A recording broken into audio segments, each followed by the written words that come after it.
Proudly we hail.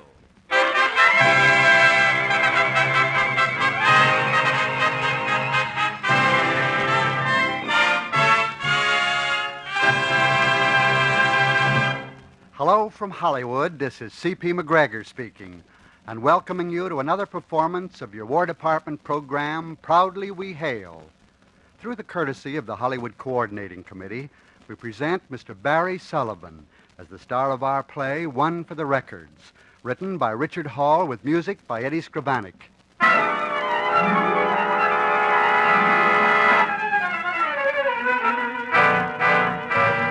It happened quickly, the car traveling a little too fast. The intersection, the screech of brakes, and then...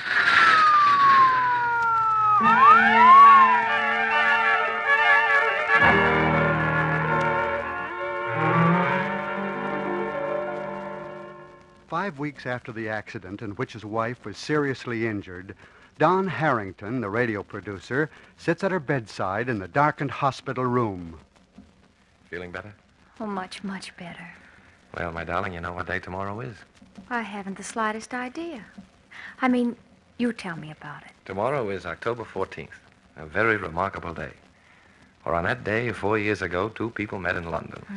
Wimpole Street, if you care to be precise, right in front of the Barrett house. Go on. It sounds wonderful. Well, at that time, he was a rising young actor in the Repertory Theater. Fourth spear from the left in Henry VIII. And she, on that morning they met, she was a vision. And he beheld her, and he was entranced. And they spoke of the Brownings, and they decided that Robert and Elizabeth would be wonderful names for children. The afternoon grew into evening, and the evening into starlight, and the starlight grew into a promise they've shared together ever since. Oh, that was a beautiful speech, Don. You know, you really should never have given up acting to become a radio producer. Yes, you'd think so, wouldn't you? Oh, but my darling, we have so much to be thankful for. Oh, yes, Don. So much. And you know what? Dr. Reynolds says that in a few days we're going to unzip that cast and throw it away. Oh, I'm glad. But I'm a little frightened, too. I've almost forgotten what you look like. Well, I'll tell you, Betty. I still have arms that long to hold you and a stomach that gets butterflies every time I realize that you'll soon be home, and I have eyes that get stars in them whenever I think of you. Oh, my darling. Sorry, visiting hours are over. That woman never misses her cue, does she? Well, my darling, I'll have to run along. I'll see you tomorrow. Oh, don't be late, will you, Don? Seems like I almost live each day for the 10 minutes we have together. I won't be. See you tomorrow, darling. Rest well. Oh, Dr. Reynolds. Oh, hello, Don. How's our patient? Oh, she's wonderful, Doctor. I just told her about the cast. But, about her eyes, Doctor. Oh, the darkened room and the coverings over her eyes were just a precaution, Don. Oh. We'll pull the blinkers off when we remove the cast. That make you happy? Oh, perfectly, Doctor. Thanks to you. Well, Don, I really don't deserve all the credit. Your wife's recovery's been remarkable. You're good medicine for her. Hey, by the way, what's the overcoat for? Oh, I'm driving up to Great Pines tonight, up in the high, cold country. Well, you better take your earmuffs along, too. Say, that's a thought. We're planning a broadcast up there. I have to check the facilities. Oh, say, Doctor, I didn't mention Great Pines to Mrs. Harrington. No? No, the mountain roads are pretty icy this time of year, and, well, I've so often urged that she use all her energies toward getting well, I didn't want her to worry, not even for a minute. Yes, well, all right, Don. You'll be back tomorrow night? Tomorrow night. So long, Doctor. So long, Don. We're all set, Mr. Harrington? All set, Barry. Well, how's Mrs. Harrington? I'll have Mrs. Harrington home soon, thank you, Barry. Now let's get this trip to Great Pines over with.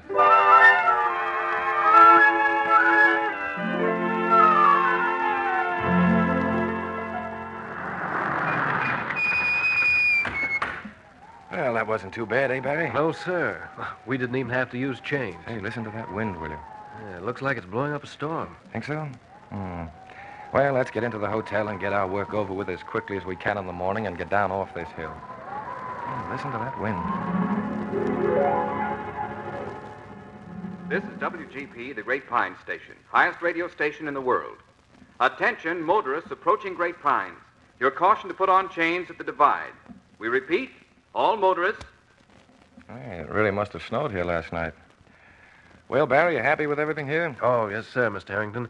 The studio's small, but I think we can get by nicely. All right, fine. Now, why don't you go get the car and we'll roll out of here? You've got the change? Well, they're putting them on right now. Good. Gas up and hurry back. Hello? A Los Angeles call, Mr. Harrington. One moment. Hello. Hello, Don. Yes? Dr. Reynolds, Don. I chanced to call to the station hoping I'd get you. Why, yes, Doctor, but I... Don, I don't want to alarm you, but Mrs. Harrington had a little setback last night. Yes, Doctor? I think it'd be best if you returned as soon as you can. I'm leaving at once. Mr. Harrington. It isn't serious, Doctor. Oh, no, I don't think so. But you've been so close to her all through her trouble. I know how much that means to her. I'm leaving this very minute, Doctor, this very minute. I'm afraid we're not going anywhere. And what's that? Well, the highway department is stopping all cars. Looks like we're snowed in, Mr. Harrington.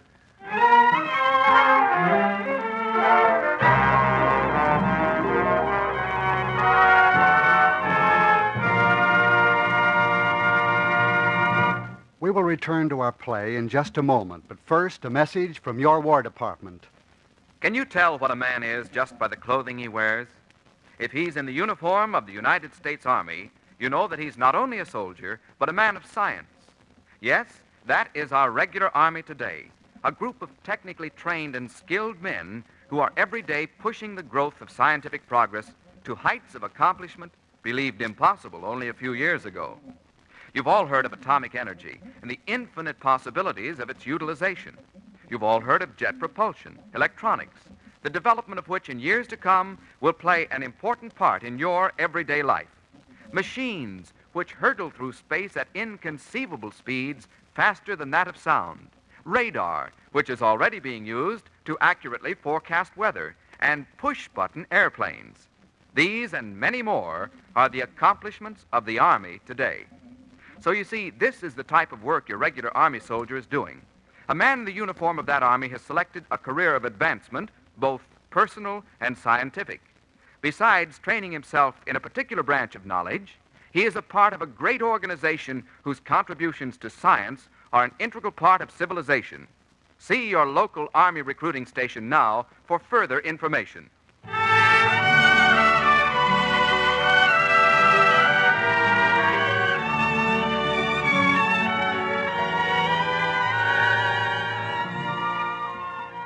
Here's the second act of One for the Record, starring Barry Sullivan as Don Harrington.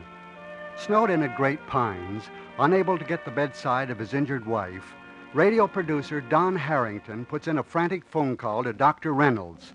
His assistant Barry stands anxiously beside him. No answer yet, Mr. Harrington? No, nothing. How is it outside? Well, it stopped snowing. The sun's even come out. That may be the break we've been waiting for. If we can't drive down the canyon, we'll fly down. They say they can get those little hedge hopper planes in anywhere. And if anyone can get one of them up to us, Dr. Reynolds can. Here's Dr. Reynolds, Mr. Harrington. Hello. Hello, that you, Don? Dr. Reynolds, thank the Lord. I was afraid I wasn't going to be able to get through to you. Doctor, I'm snowed in up here. There's nothing going down the canyon. How's my wife? Well, I'm afraid it's a little more serious than I thought, Don. There's no possible way for you to get through? Well, there's a chance, Doctor. If you'll help me. If you'll just... Hello? Hello, Doctor. Doctor. Hello, Dr. Reynolds. Oh, we've been cut off. Don't tell me the telephone lines are down.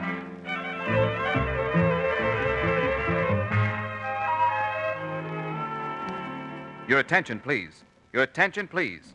This is WGP, the Great Pine Station. We're interrupting our regular scheduled broadcast for this urgent announcement. Anyone now listening to WGP in the metropolitan area, please contact Dr. Frederick Reynolds at Holmby Hospital immediately. Have Dr. Reynolds listen to WGP at 3 o'clock this afternoon. This is urgent. We repeat, anyone now listening to WGP in the metropolitan area... They've just made the announcement at WGP, Mr. Harrington. Oh, that's good. That'll get the plane up here. Dr. Reynolds will tell them how important it is. I've got to get through to her somehow, Barry. I've got to get to the hospital.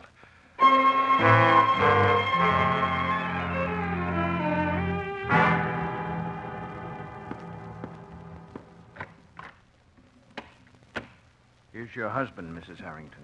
Oh, Don. Betty, please now. You aren't supposed to talk. Please listen to me. I want you to be very quiet. I want you to know how close I am to you. Think of London and the wonderful summer we spent there, and Wimpole Street. And these words written there by another who loved almost as deeply as I love you. How do I love thee? Let me count the ways. I love thee to the depth and breadth and height my soul can reach when feeling out of sight. For the ends of being an ideal grace. I love thee to the level of every day's most quiet need, by sun and candlelight. I love thee freely as men strive for right. I love thee purely as they turn from praise. I love thee with a passion put to use in my old griefs and with my childhood's faith. I love thee with a love I seem to lose with my lost saints. I love thee with the breath, smiles, tears of all my life. And if God choose, I shall but love thee better after death. Oh, Don. Come now, Don. I think your wife should rest.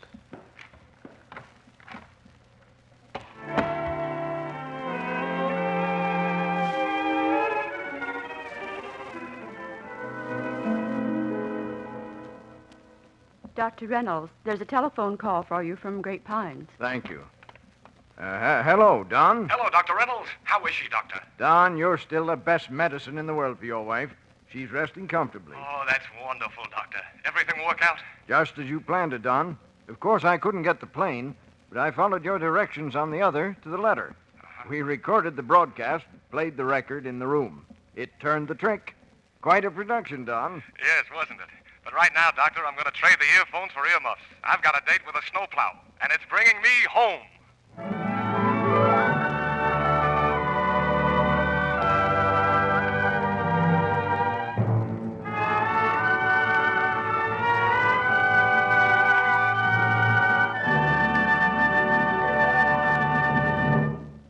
The curtain falls on One for the Record, starring Barry Sullivan. Before leaving you, here's an important message from your War Department. Though the war is over, there's still much urgent and necessary work for our Army to do today. As always, the Army is continuing research and development in scientific fields, medicine, electronics, atomics, engineering, aviation. Our Army is an organization of technically educated men skilled in the various tasks for which they are trained. Recently, Air Force technicians completed a cooperative study of cosmic rays in the most extensive series of experiments ever made in the upper air regions.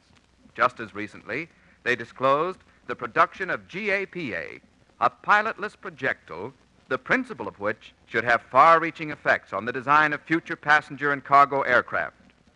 The use of penicillin, DDT, new surgery methods, the adapting of radar techniques to forecast weather, perfecting of machines that fly faster than the speed of sound, the development of ENIAC, a machine that makes split-second scientific calculations that ordinarily would require thousands of man-hours to complete. These are but the forerunners of almost unbelievable Army accomplishments to come. To an ambitious young man interested in modern progress and development, an Army career offers any number of opportunities for individual advancement. He can partake of many personal benefits from this career, such as education, liberal retirement privileges, a chance to travel, the opportunity to learn a trade or skill, use of Army facilities and conveniences at reduced rates, frequent promotions. An unprecedented new pay scale offers him a financial return well above the starting average in industry. These are but a few of the inducements for an intelligent young man to choose a career in our new regular Army. If you're a young man between 17 and 34, go to your nearest Army recruiting station and ask about the benefits to you of a worthwhile career in our new regular Army. Thank you, Mr. Barry Sullivan, for appearing on our show.